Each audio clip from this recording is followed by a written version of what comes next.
So welcome everyone to Sex Workers Built the Internet. My name is Livia Foldes, and I'm an artist, designer, and accomplice working in the movement for sex workers' rights. So I'm a co-founder of Decoding Stigma, who's hosting this event, along with, of course, Gabriella Garcia, who is one of our panelists today. We're a collective of people within the Venn diagram of sex work, technology, and research. And we're working to prioritize sexual autonomy as a necessary ethics question for futurists. So our talk today is an oral history roundtable about the criminalized labor and the communal innovation that made the internet what it is today and what it could be in the future. Our panelists are going to speak for about 40 minutes, and then we'll open up the floor for Q&A. You're welcome to use the chat feature throughout to ask questions, and we'll try to answer as many of them as we can at the end. So a few thank yous. We are co-hosting this event with Hacking Hustling.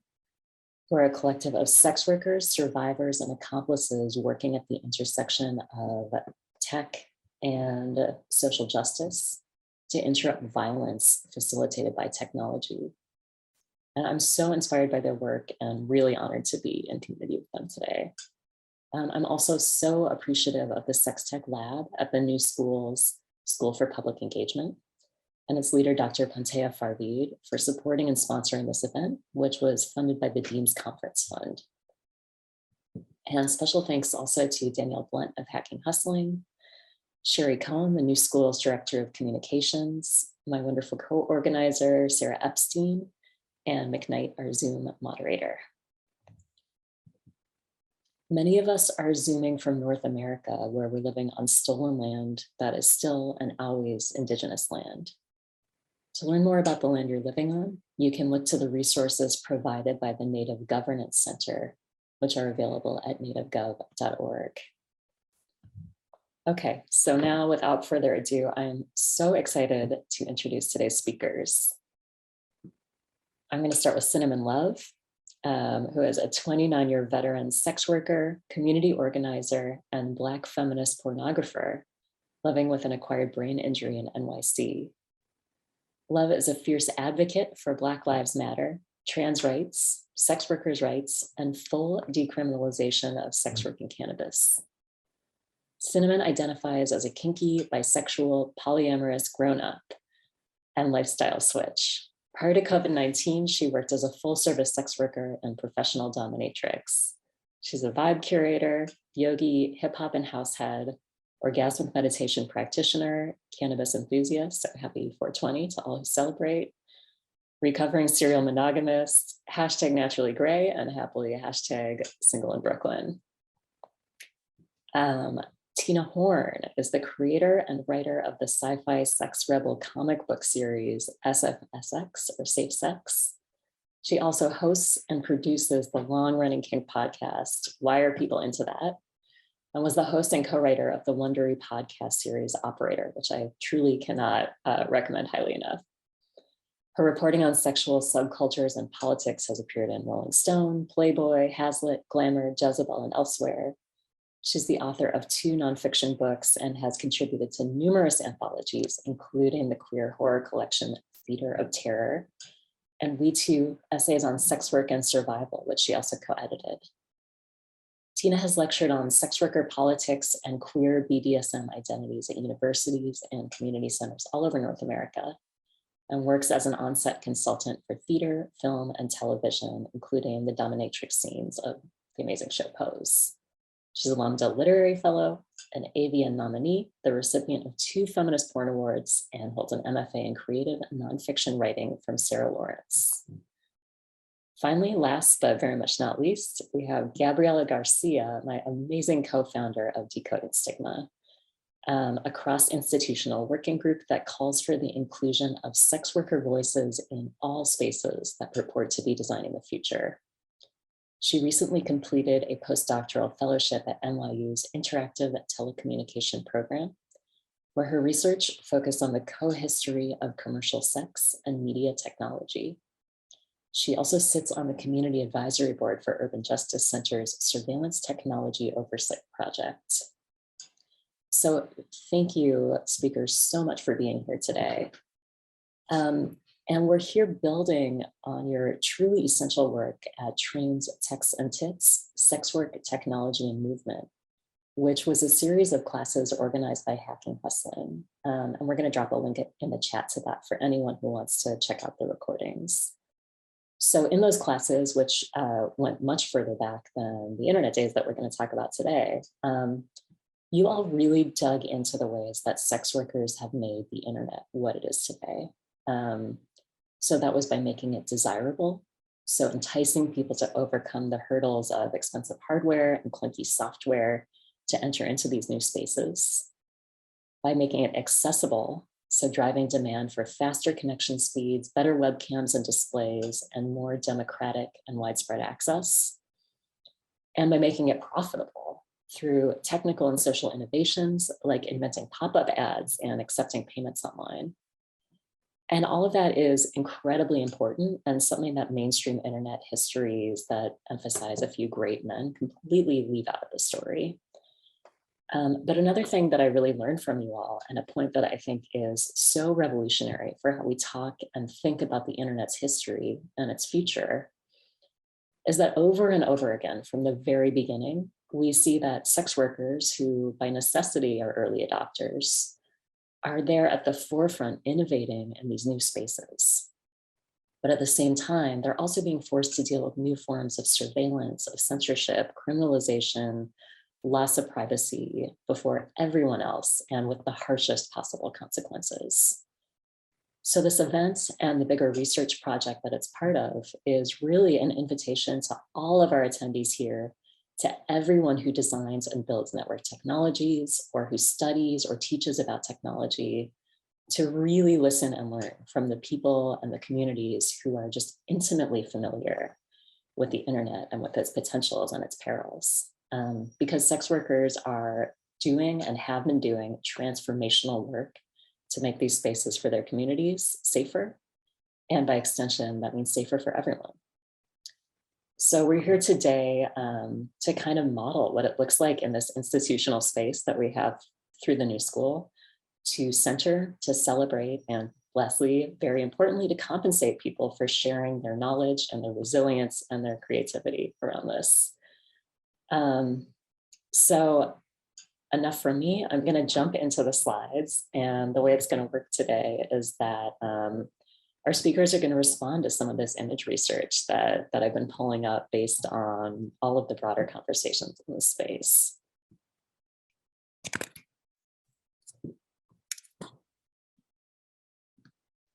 So I have learned so much from each of our speakers, and I am so excited to get the chance to go back through this history with you.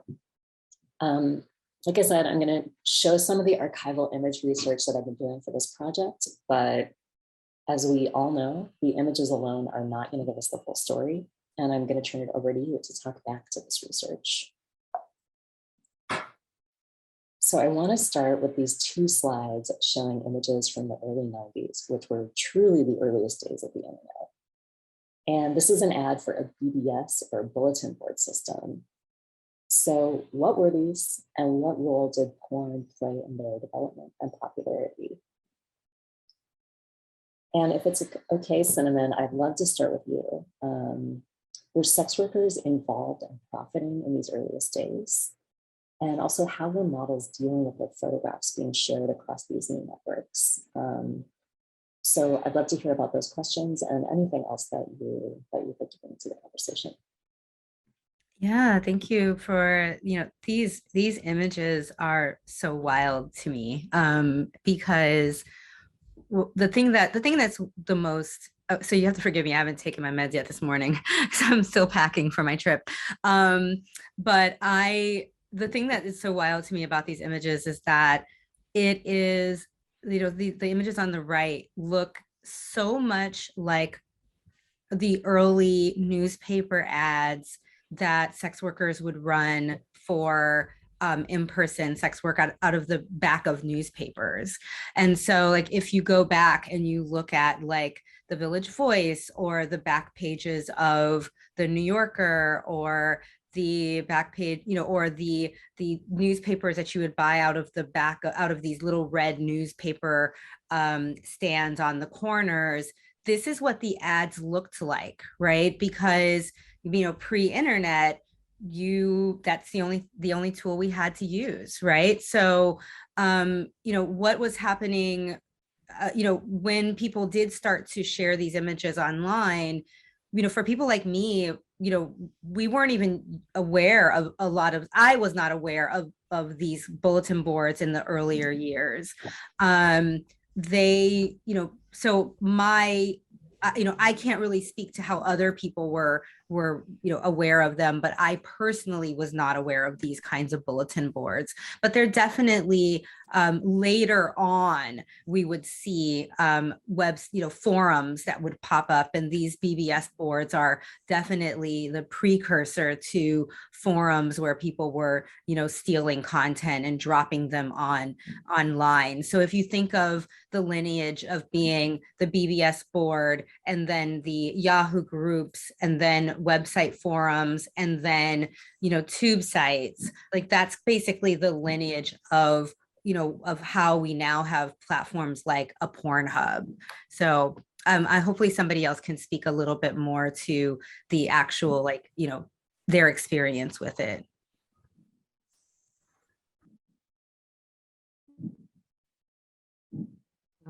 I absolutely cannot speak to my own experience on it. I was definitely a child in the BBS ages, but I can speak to some of the research and things that I found about BBSs, and how they just basically were like, not only just the intrigue, but like the fiscal reason for people to even start investing in like the infrastructure of the internet. So statistically, let's see, in 1992, there was 45,000 BBSs with 12 million users. By 1996, 5 of the 10 most popular news groups on Usenet were all porn or adult oriented.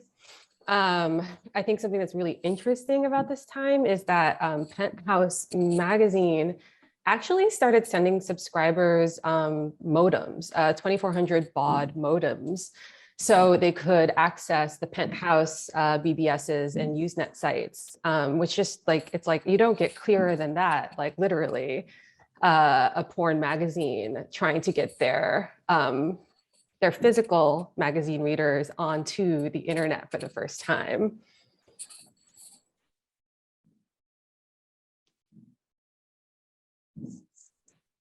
Ooh, I have one more thing I could add to that. So you also see kind of the precursor of things like tube sites with the BBSs, because the BBSs themselves didn't have the fiscal ability to maintain the servers necessary to allow people, like unlike right now Amazon has like warehouses full of servers. So they would allow users to download 4 bytes of information for every 1 byte that they uploaded. So this is where you start getting like people ripping porn from individual adult content sites or other sites in order to be able to access other people's uploaded porn. Which if I remember, Sinnamon, you talked a little bit in Trains, Texts, and Tits about that sort of transition of finding people that were like taking your content. Yeah, I did. That wasn't necessarily the BBS era. It was more, it was like late 90s when I started to discover that people were adding, were like ripping my content from my websites. And, before I could even, if I uploaded to like the back end of my website, this was like really early in like 99 when internet security wasn't what it is today, right? So I'd upload content to the back end, and before I could even post it to the website, people would already have it on a forum. And but 99 was very late in the in the kind of piracy era of the internet, because this was post what am I thinking? Napster. This is like post Napster. So, something interesting that you said though, that I was thinking about is how, Penthouse, having their own BBS forum. I mean, prior to the internet, people had mail order. So it's like, that's how individual producers or producers were getting their content to the consumer, is that they would send out these little paper, not big magazines, but like, people, individual producers would create these catalogs of photos of the models who appeared in the magazine, in their content, and with listings of the type of content that they had. So it was basically, they were creating thumbnails in a catalog that they would send out to people, and then they would send in an order form that appeared in the back of the catalog to purchase the video, and they would send the VHS tape out. So being able to, like, today, I still see people like literally digitizing early 93, 94, 95 VHS tapes that I appeared in and uploading it to like imagefap.com. And, like, they're not only digitizing the content, but then screenshotting those images to create galleries of photos that they can upload to the internet.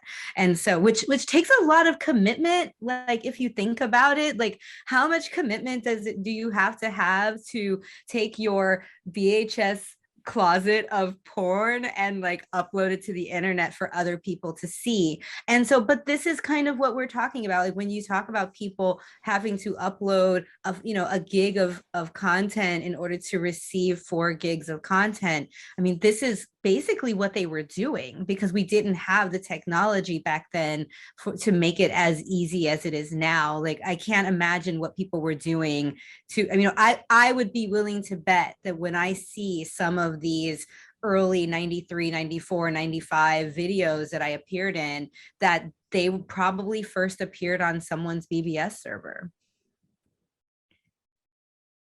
Tina, I'm wondering, I mean, correct me if I'm wrong, but I think that this kind of overlaps with the end of the era that you're talking about in Operator as well. Were you seeing a lot of crossover between early BBS, or were they totally at odds? First of all, I am just getting over COVID. Ever heard of it? So I am a little phlegmy, so apologies for that. But luckily, because of this wonderful invention of the internet that sex workers created, you guys don't have to experience that phlegminess in person. One of the many benefits. Yeah, Operator, the podcast that I hosted and co-wrote, is about 90s phone sex. And we only kind of get into the early aughts and don't really cover the internet very much on the podcast.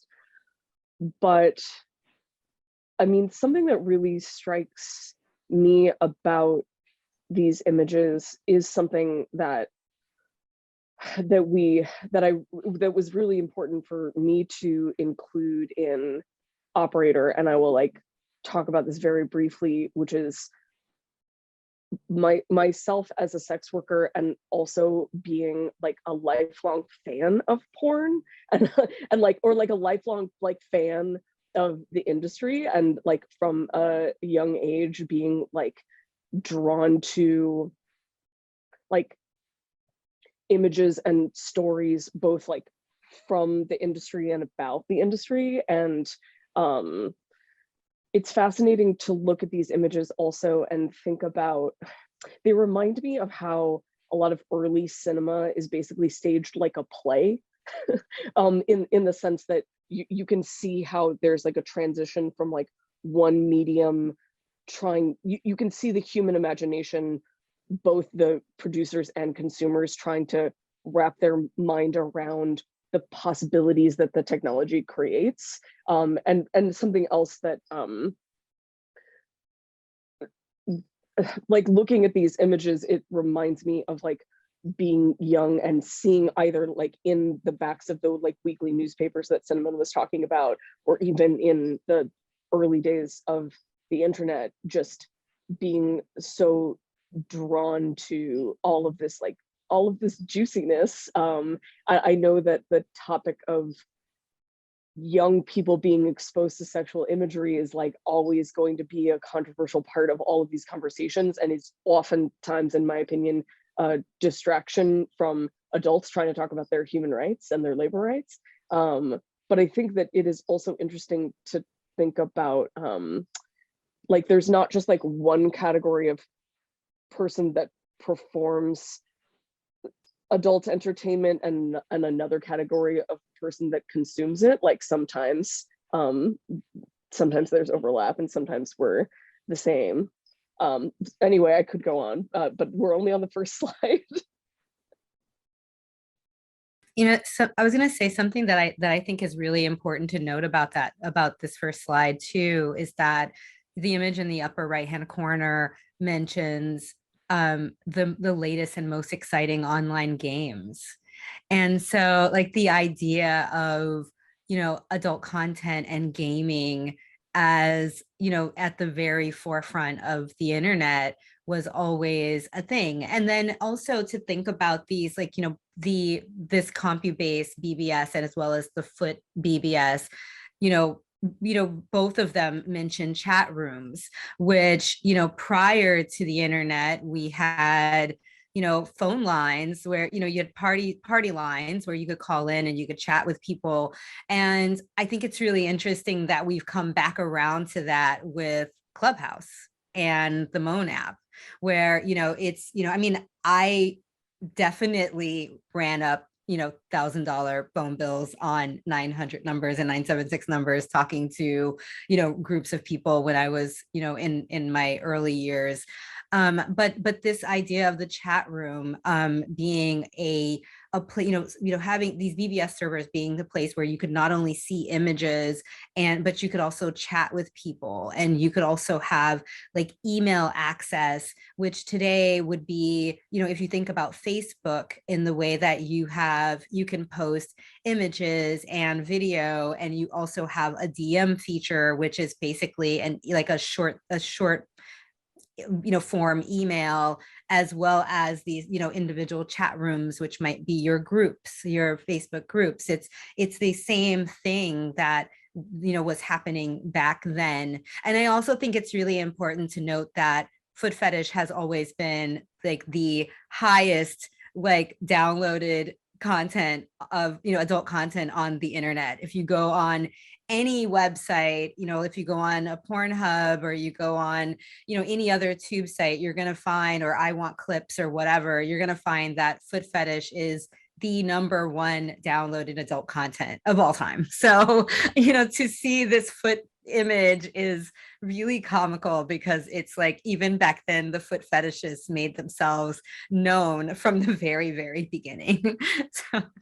And it's also like feet is also sort of shorthand or short foot for like, ooh, we're gonna get a little fetishy, we're gonna get a little kinky here, like we're open, like if we're open to feet, like who knows what else you might discover. And to your point, I think that the thing about technology and adult entertainment that cannot be stressed enough is the role of interactivity.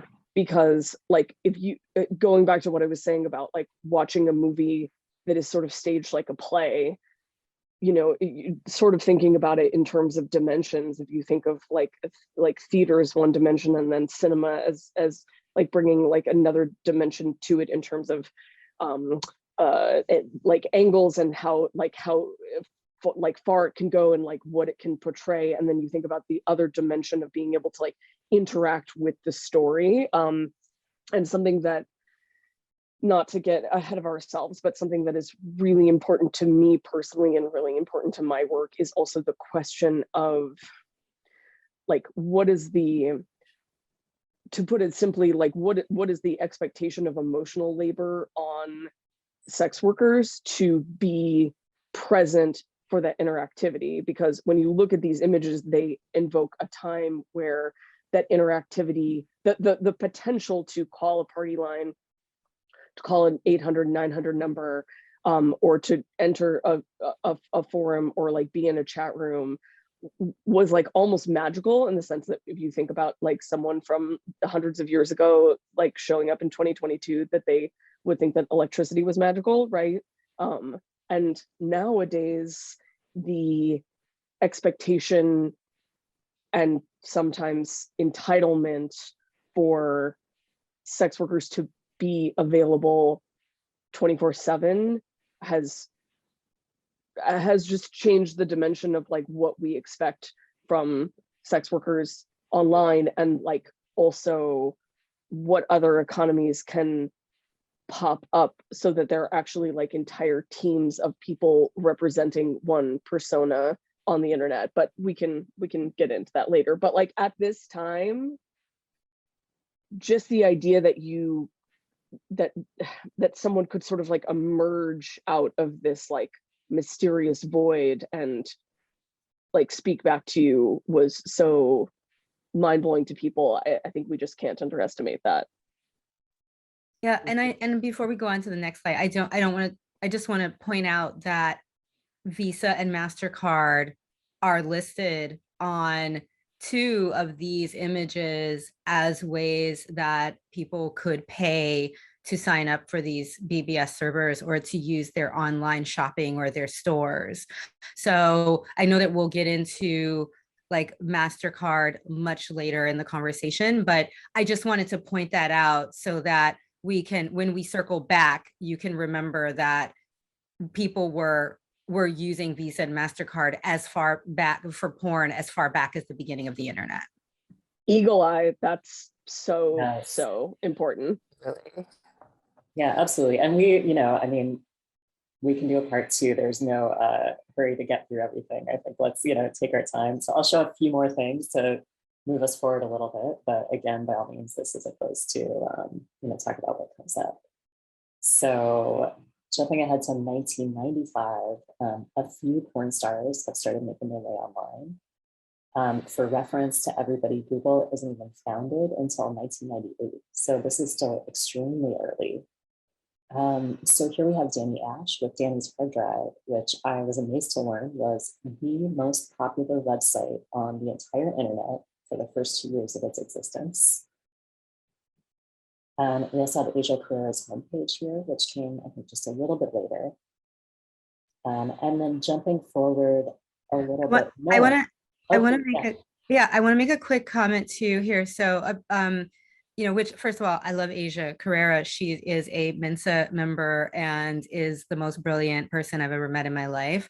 But I want to make note of, if you look at the Danny's Hard Drive image where you have the white background, and then you look at Asia's image with the black background, and even the image after that that you went to, right, with all of the pages, right? So one of the things that we learned about the internet, about creating websites, is that you didn't want to have a white background. You wanted to have a black background, because if a presumable husband was watching porn late night in his office, then the white background would glare back at him from the screen, would glare back at him.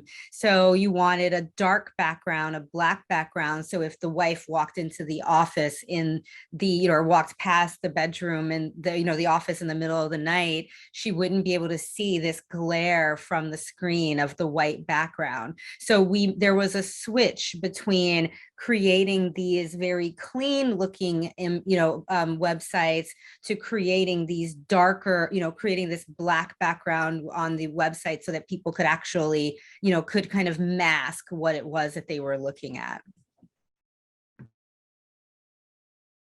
That's so amazing to learn. The design philosophy, and also like this page, like pages like this, like everyone at the time you had a website that would have links to all of your, to like partner affiliate links, basically to partner pages, where you would do click-throughs. People could click through their instead of having a links page, because the psychology says that people, if you see a link, people are not going to click on it. So instead, people would use these kinds of, their affiliate links would be, either these moving graphics like you see in the lower right-hand corner, or they would be flashing images as if you were on like 42nd Street in the 70s and 80s. But it would allow people to have a more dynamic interaction with that would potentially get them to click through to see whatever the content is. Yeah. Go ahead, Tina, please.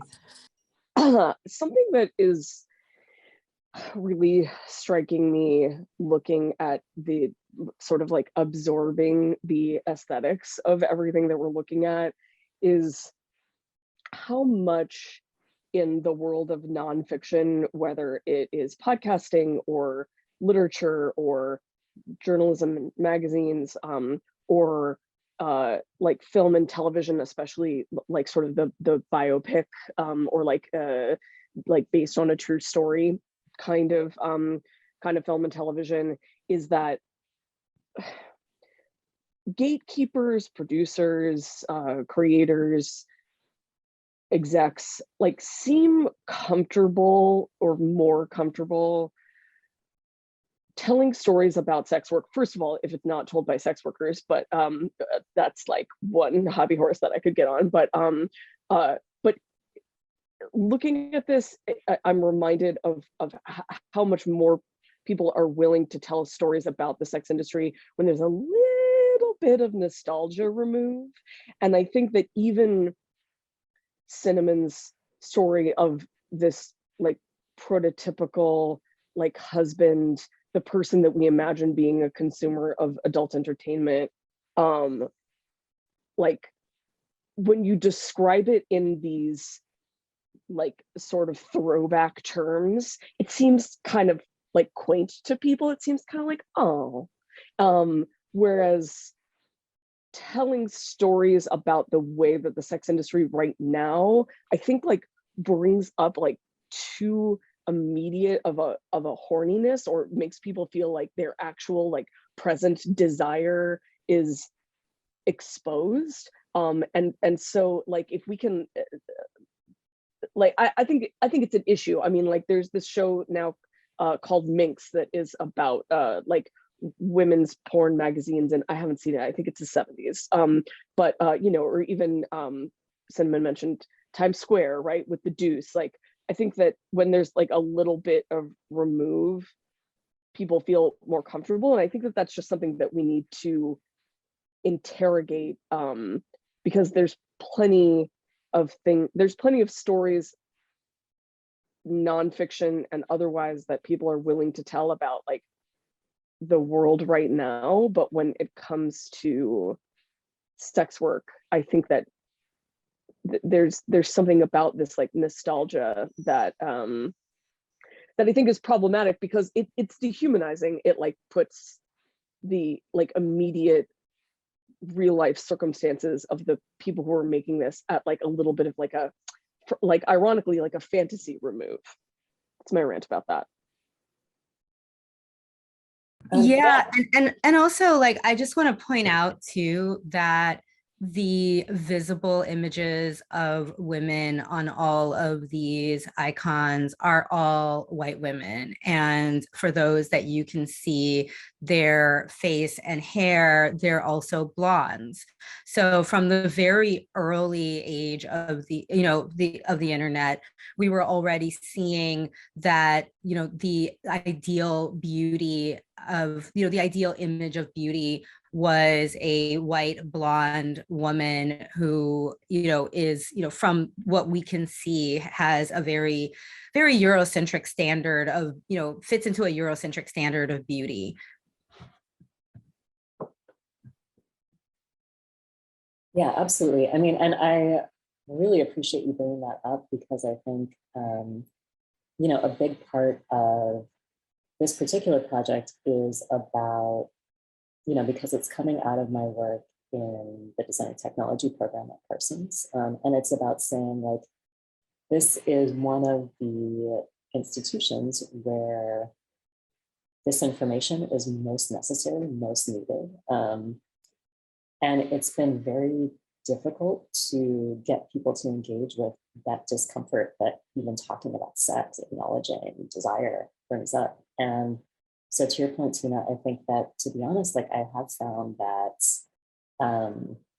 you know, images that that do have this like retro aesthetic, like, draw people in a little bit more. So I appreciate the chance to kind of interrogate, you know, while it's maybe positive in a gateway sense, that it also is drowning out other stories that are, you know, much more timely.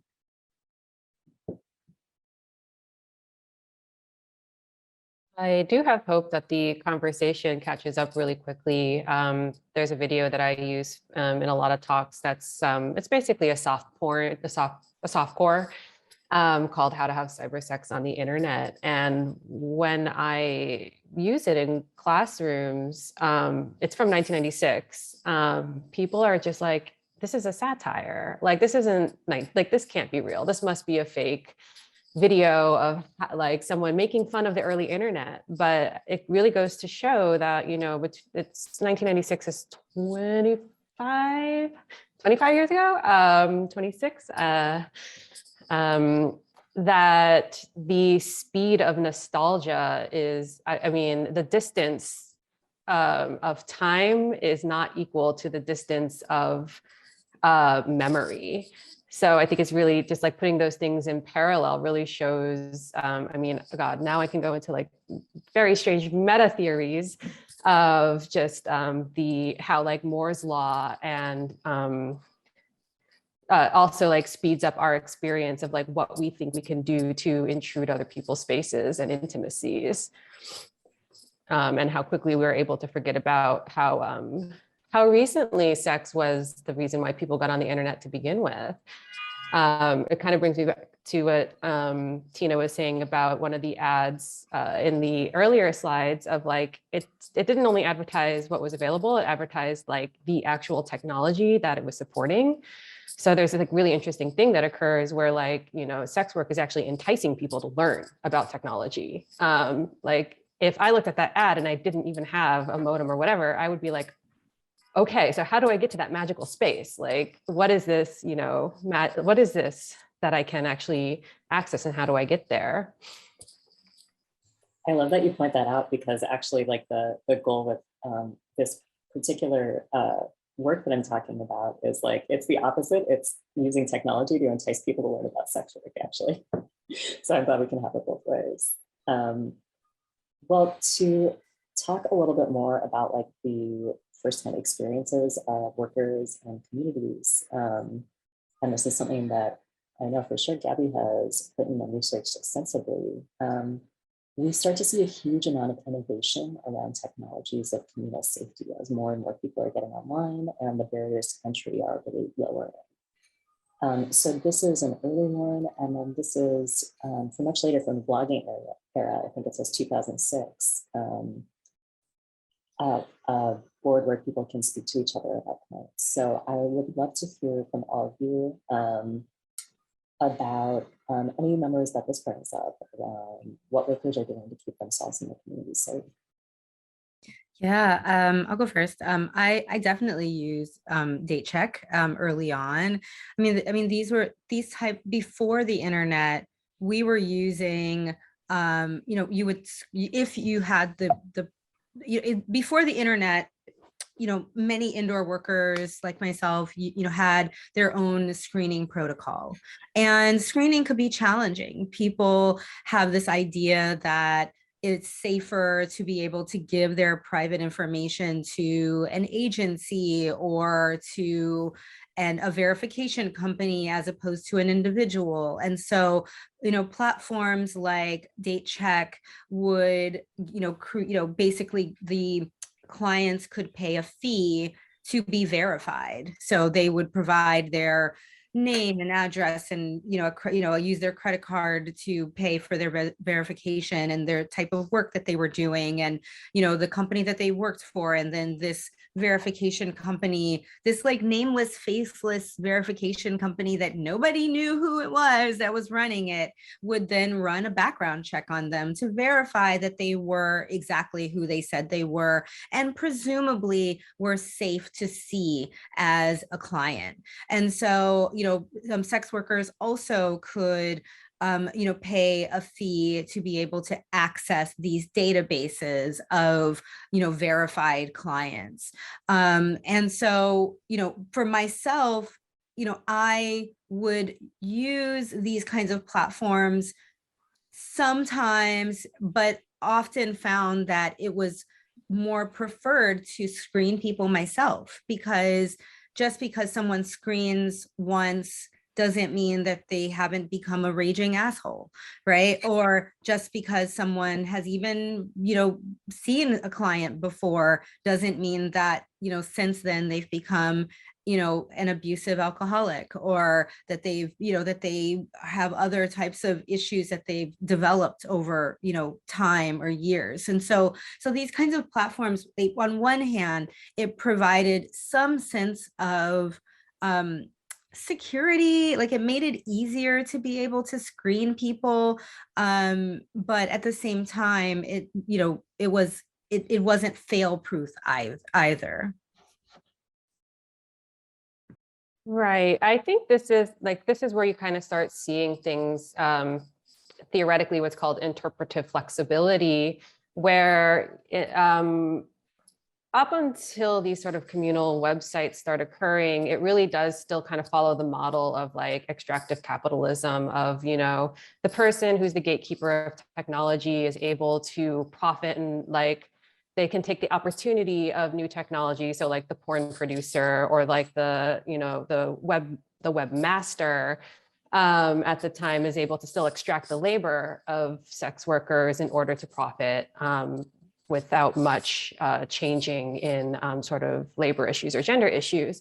But once this like technology really starts falling into the hands, or being pulled, like just grabbed in by sex workers, you actually start seeing interpretive flexibility of use, moving away from extraction to what does it mean when those who have gendered labor, like sex workers, are actually in power of the places that they can promote their work. And you see communal safety, you see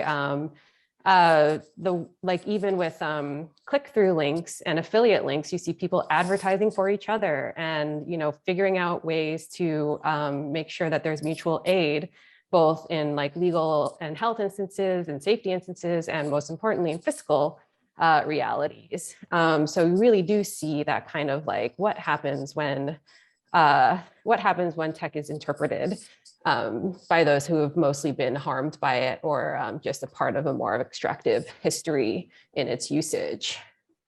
Yeah, absolutely. And also, and I'll make this quick, but that blacklist site that was in the next slide, things like this popped up because sex workers needed a way to be able to share information with one another about who was a bad client. They started off in like public spaces like this blog spot, and then later moved to more private, back channel, forums or listservs or mailing lists and things like that, because we needed to be able to share information about clients who were causing harm to sex workers. And so, these were some of the things that were really, unfortunately, when Backpage was shut down, and when FOSTA SESTA came into place, tools like this really allowed sex workers to be able to work safely. I mean, there was a period in time in Boston where there was like a crew of people who would screen with with sex workers. They would pay deposits. The first person would show up and they would, book, they would, go through with the booking. And then the sex worker would discover later that the envelope of money was, had 1 or 2 real 20s on top and the rest would be counterfeit. And then later, because, but that person would basically come to see sex workers to basically case their hotel room. And then the last night that the worker was in town, someone else would come supposedly to book an appointment, and the other people would come and they would rob them. And so, but they would use, so these kinds of platforms were really essential so that we could share information about things like that was occurring. And losing these tools really was it caused more harm to our community because we couldn't keep each other as safe as easily. I think another thing that this really illustrates is that when people think about sex work on the internet, they're likely to think of OnlyFans these days, but specifically like the idea of the sex worker appearing on the internet either through their marketing or through their content or both. And this is really an illustration of the way that the most marginalized sex workers, people who are probably not actually like conducting their transactions or doing a performance facilitated by the internet, are like people who are maybe mostly working in person, had the opportunity to use the internet as a tool of their trade, oftentimes for the things that we've been talking about: community building and skill sharing and safety and like providing support. So I think it's important to recognize all of the different ways that the internet can be used by everyone who falls under the umbrella of this politicized term that we use, sex worker. That is so true. And like, I come in on that kind of second wave of gentrification of sex work with the beginning, with blogging, which, kind of occurred when I was around 19. And it's because of the sort of the ability to actually see into the life from the perspective of a worker.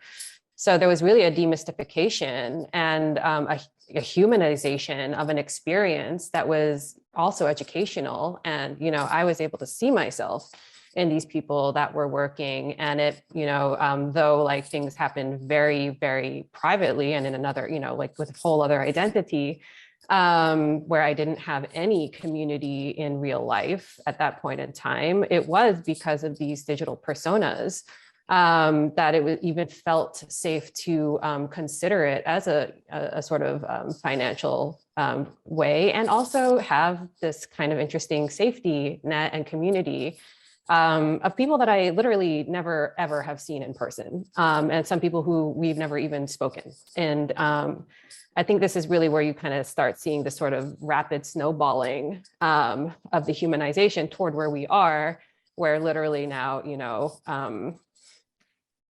like everybody joined OnlyFans during COVID. Like it starts really with this moment of personal blogging. There's also this thing that happened, which is this is potentially a portal into a bigger conversation about online personas, but something that strikes me as interesting about that is that a lot of the time sex workers use the personas that we create to market ourselves to clients as a way of also engaging in community. So like Tina Horn is a name and a persona that I made for myself as like an avatar, if you will, both in person and then that I like sort of use as like, it's like like a machine that I put myself into in order to like navigate the internet. And I don't know.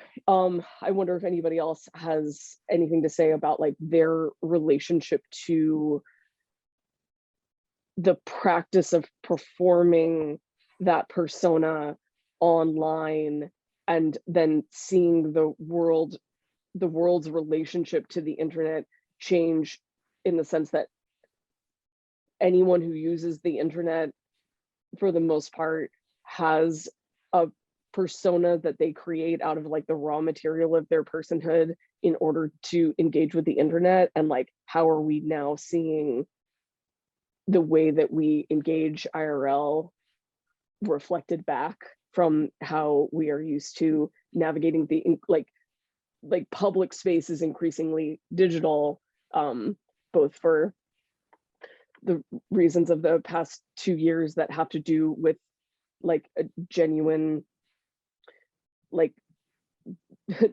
desire to like contribute in a positive way to public health, but then also ways that both can create connection and also like facilitate alienation. I'm quickly just going to go ahead and stop the share. I would love for us to get to maybe 1 or 2 audience questions, but I also don't want to curtail any conversation. So with that, very incredible question, let's just move into the Q&A portion. And yeah, go for it. Yeah, I know an hour is like never long enough to get into these conversations. But one of the things that I think that I was just thinking about as you were talking, Tina, is how anonymity on the internet allows people to be their real selves, even if that real self is a troll. We see that a lot with these, even within sex worker community, where people can use their anonymous Twitter account that is, to be able to say things that they may not necessarily want clients to know that they're thinking or saying, because it doesn't fit within their brand. From the very beginning, my like Sinnamon and then later Sinnamon Love has always been a real representation of who I am as a human being, because you can only pretend to be someone you're not for so long. And, I see people sometimes talk about like, thinking about rebranding, and it's like, but, it's one thing if the rebrand is, because you are changing and growing as a human being, right? It's like at 48 and having spent 29 years in the business, there are some things that just are no longer a part of my brand because it's no longer a part of my life. Like I am, I have 3 adult children and 2 grandchildren, and I'm just not a party girl anymore. So it's like, I'm not interested in being up until, 4 o'clock in the morning at the club and then coming home at 6 a.m. from the afties. Like, so that's not a part of my brand anymore. But it's another thing if the rebrand is because you're getting tired of like playing into the class, playing into class and status in order to attract a certain type of customer. And so, I do see that in both, the way that in-person sex workers, brand online, as well as the way that online workers brand online. It's like, finding that even keel in your in the way that you represent yourself online can definitely be a challenge for some people. For everyone, because privacy is also an issue, and making sure that you're able to stay safe, and you can protect your loved ones. But and then we see it in, like I said, in the clients as well. Just the way that they're able to engage with us online, both to protect themselves and their jobs, their families, but also to troll and to be able to cause harm. So. It's so fascinating to me, Cinnamon, when you talk about, and I've heard you talk about it before, the way that being able to be yourself more in your brand has been so liberating, because the thing that is so beautiful about what we do, and I suppose to a certain degree beautiful about what the internet facilitates, is that it makes that possible for you, and I'm sure many other people who do find that liberating. And then, like, the other side of the coin is that I find that like incredibly restricting, because I feel like I don't know, when I do in-person work, I feel like I feel so powerful and in control of how I'm navigating my boundaries around like, who is this like this like vision of this fantasy that you're interacting with, that I'm performing for exactly the amount of money that you're giving me, like, for my time. And then online, I feel like navigating the boundaries around, again, like the raw material of who I am is just so much more challenging for me. So I mean, I think that and that's not to contradict what you're saying at all, like the fact that that whole spectrum of possibility exists is something for us to continue to talk about. Yeah, I mean, I definitely have changed like that. I have definitely grown into that. Like it can definitely be liberating to be able to talk about my interest in like hip hop, or the concerts I'm going to, the artists that I follow, has and then what has allowed me to live in a space where when I show up at the Roots picnic, or I show up at Paid Dues when it was happening, or whatever, it's like fans are excited because they're like, oh my god, like she really is a hip hop head. And at the same time, like when I was much younger, and I was also like performing class, and the majority of my clients were white men who were twice my age, who had a certain type of job. There wasn't the type of connection that I have with my clients that I see now, who range from 22 because they grew up watching me, to the people who are my age or a little bit older. And it's like and I see that as I fall more and more into myself, I develop the type of clients who I can actually build a connection with. And also they tend to be mostly Black and brown now, whereas before all my clients and my online subscribers were all white back then. And now even I think I have two white subscribers on my OnlyFans. Like it's like I've seen that shift in, and also the way that they interact with me is at a level of respect and mutuality that I didn't have before. It's like now it's easier to retrain my subscribers even on how I want them to treat me, because there is a mutuality that I didn't have with people before. It's so amazing to hear you say that, and also to hear you say that in this forum, because another marketing pressure that is increasingly put on sex workers, and frankly on like corporations who are given more rights as people than people, as we all know, and also like every single individual that has the pressure to have a personal brand, which is then mined for data by those corporations. It is that we like need to perform, we need to figure out how to perform authenticity, right? Don't tell anyone. Breaking news here, but a lot of the like, this is who I really am, this is what really turns me on, this is my real cat, this is where I'm really on vacation right now, like is like a part of the story that like props up the marketing and consumption like exchange. And again, there's pros and cons to that, because I mean, a major pro is the one that you just listed, that like the more that you are able to like relax and be yourself, the more opportunity there is to connect with the people who like resonate with that. And then the con of that is that you're always on, and that you, I think somebody in the chat said like losing your, like figuring out like what is your relationship to yourself when like everything about yourself is potentially available for consumption, even if the energy that you're putting into it, and this is something that I find, is like maintaining that privacy. Like even if you do feel like you have privacy with like certain parts of your life, it feels like a Sisyphusian task to constantly be like, don't look at this, don't tag me in this, like Tina Horn wasn't there. You know what I mean?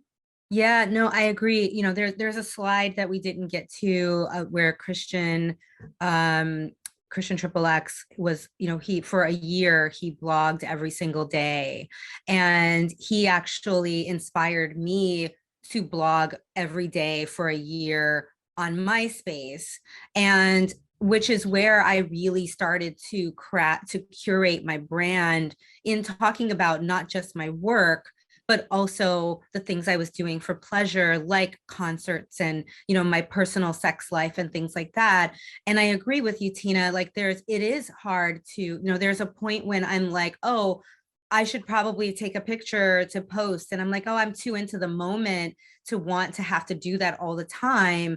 But that's where, you know, I really appreciate the business of, you know, the influencer, because even if you are doing, you know, even if these are things that you would normally do, it doesn't mean that you have to record it right then. It means, you know, and as sex workers, we've always had this kind of way that we, you know, where it's, you know, you go to a studio or with a friend or whatever, and it's like you shoot a ton of content for the day. I mean, and then you go home. I mean, it's like and Tina, you know this, it's like you go on a porn set and you're shooting 8 scenes. There's 8 scenes being shot in one day to maximize the cost and the location and all of these other things. And I love the way that influencers really do the same thing, where they are, and this is one of those things that I think that people don't even associate with sex work, but the way that influencers will go to a studio to shoot content, or they rent a location. I mean, sex workers have been, you know, in-person workers have been using hotel rooms to shoot content since the dawn of, you know, of Eros and touring. You know, it's like, you know, you book a hotel, you might as well shoot some content and do a webcam show at the same time. Like, you know, so it's like, I like the idea of being able to, somebody said sex workers are the OG content creators.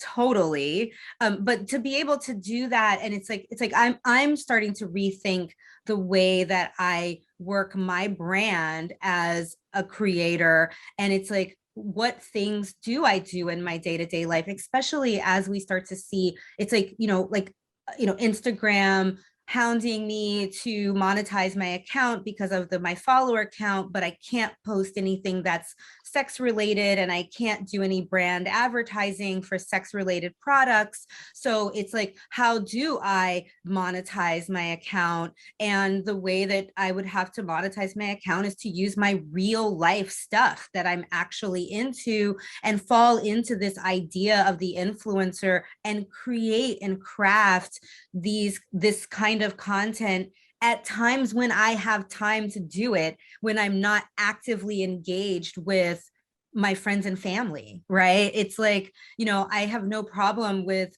you know, a couple of, you know, pre-COVID, I shot some video at Lake Holly in Michigan, you know, because it's my favorite childhood lake to go and swim and hang out and whatever.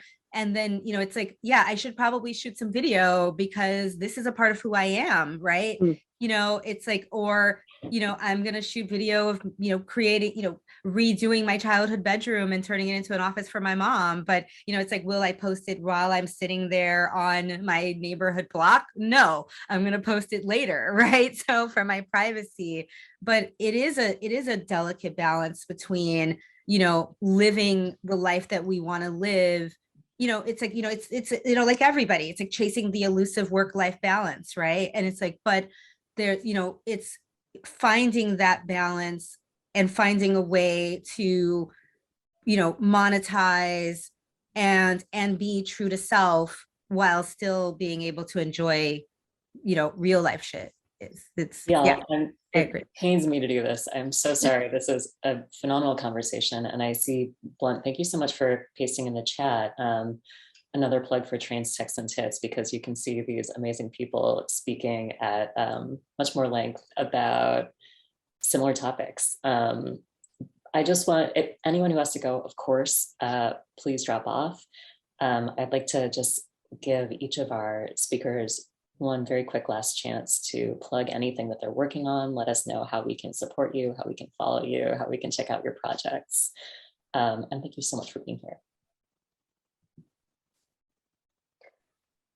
Thanks for having us. I'm unmuted, so I will go first. You all are amazing. This has been so great. So my name is Tina Horn. Some things that I'll point you to are, I'll just pop right over here and show you that I have a new graphic novel out. The series is Safe Sex, or SFSX, and the latest graphic novel is Terms of Service. Is very much a cyber thriller about sex work. So like sort of science fiction examination of a lot of the things that we were talking about today. Check it out. You can buy it directly from me on my website, or buy it wherever fine books and comic books are sold, or taken out from your library. And Operator is a podcast limited series that I hosted and co-wrote that is from the Wondery network. It's available wherever you pod.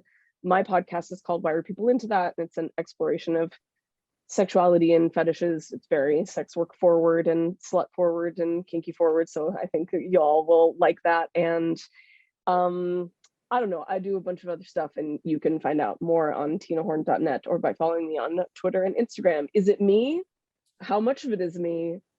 You'll find out at Tina Horn's ass.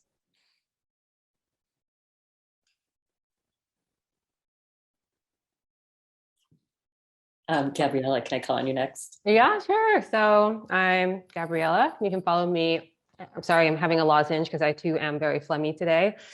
At Stabriella, Stabriella, on Twitter and Instagram. I also have other personas that are floating out there. If you happen to find me, treat me differently. Don't treat me differently, actually. Treat me as a good civilian. I am co-founder of Decoding Stigma with Livia, and all of our handles are at Decoding Stigma there. Very much looking forward to Liv's interpretation of this research into an accessible platform, because I am so sick of starting every conversation with answering the question, like, why should I care? Or like, why do you care about sex workers as a technologist? So I'm really looking forward to being able to be like, check out this website and then come back to me and we can talk about it from there. Otherwise, I think we have some stuff cooking, both in the digital atmosphere. I have a couple of essays coming out later this year in the dead tree format. For some reason, it seems to be attractive for people to ask me to write about technology in books. I will be able to link to that. You can follow our Substack, which is where we talk about all the events that we do, or Twitter and Instagram. And I will hand it off to Sinnamon. Yes, I dropped a couple links in the chat. You can, I am the founder of the BIPOC Collective. We were founded during COVID, during lockdown, because we're still in the middle of COVID, but we were founded during lockdown to help bridge the wage gap and provide, for Black and Brown and Indigenous people of color in the business. We provide financial assistance, educational resources, and mental health and wellness resources for sex workers. We offer a weekly support group. We are always looking for donations. I dropped that Mighty Cause link in the chat for your recurring tax deductible donation. And we are actually in the early stages of setting up a domestic violence program, and we definitely could use the additional resources to do that. The majority of domestic violence programs in this country are also anti-trafficking organizations, which makes it not a safe space for sex workers to be able to access assistance in escaping violence, whether it is domestic violence or intimate partner violence. This is an ongoing project that will take about 3 years for us to actually put this together. And we need to be able to actually run the organization while simultaneously working on this project. So if you're interested in donating, no matter how big or how small, we have a constant flow of people who are looking to learn more about how to make money online, how to be able to safely do sex work, and so that's what we're doing.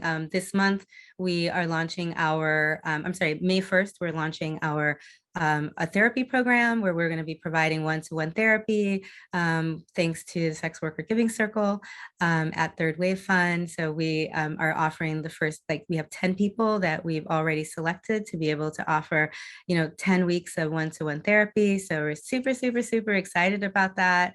And so that's what I'm doing with that. Those links are in the chat. You can find out all of my sex work links are at singleinbrooklyn.com.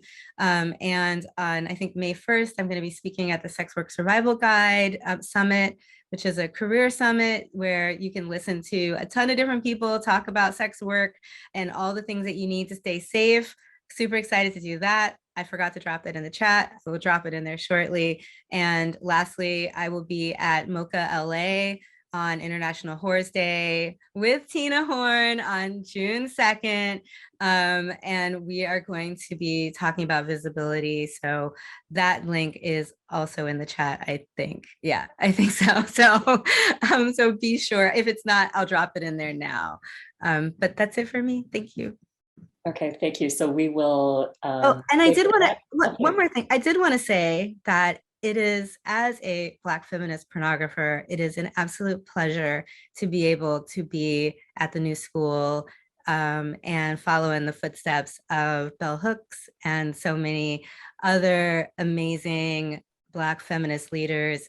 And I just wanted to say thank you so much for having me. And hopefully I can be on the stage soon and cry. So thanks again.